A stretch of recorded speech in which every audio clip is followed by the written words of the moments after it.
মামলা আল্লাহ রাব্বুল আলামিনের কাছে বান্দার উঠানো হবে। সমস্ত মানুষের তিন ধরনের বিচার আল্লাহ তাআলা করবেন। তার একটা হলো কোন প্রকার শুনানি ছাড়া, বিনা শুনানিতে, বিনা আলোচনায় সোজা জাহান্নামে চলে যাওয়া হবে একটি মামলার আসামিদের।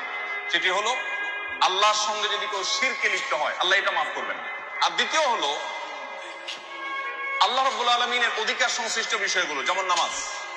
একজন আসামি আল্লাহর কাছে কিয়ামতের ময়দানে তার বিরুদ্ধে মামলা উঠেছে যে তিনি নামাজে ত্রুটি করেছেন, কিছু নামাজ পড়েছেন, কিছু পড়েননি, পড়েছেন তো সঠিকভাবে পড়েননি, রোজা রেখেছেন তো কিছু ভেঙে ফেলেছেন, সেগুলো আর কাজা করেননি, কাজা করেছেন সঠিকভাবে করেননি।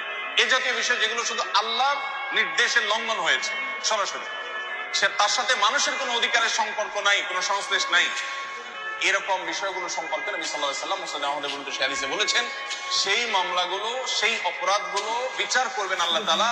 বিচার করে কাউকে আল্লাহ হয়তো শাস্তি দিবেন, আর কাউকে বলবেন যাও মাফ করে দিচ্ছি, সে জান্নাতে চলে যাবে। অর্থাৎ আল্লাহর অধিকার, আল্লাহর হক সংশ্লিষ্ট বিষয়গুলো আল্লাহ চাইলে যাকে ইচ্ছা তাকে মাফ করবে।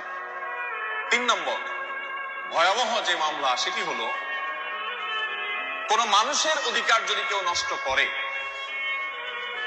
এই মামলার আসামি যারা হবে, প্রথমটার মতোই অনেকটা আল্লাহ রাব্বুল আলামিন এটার ক্ষমার অপশন তার হাতে তিনি রাখেন।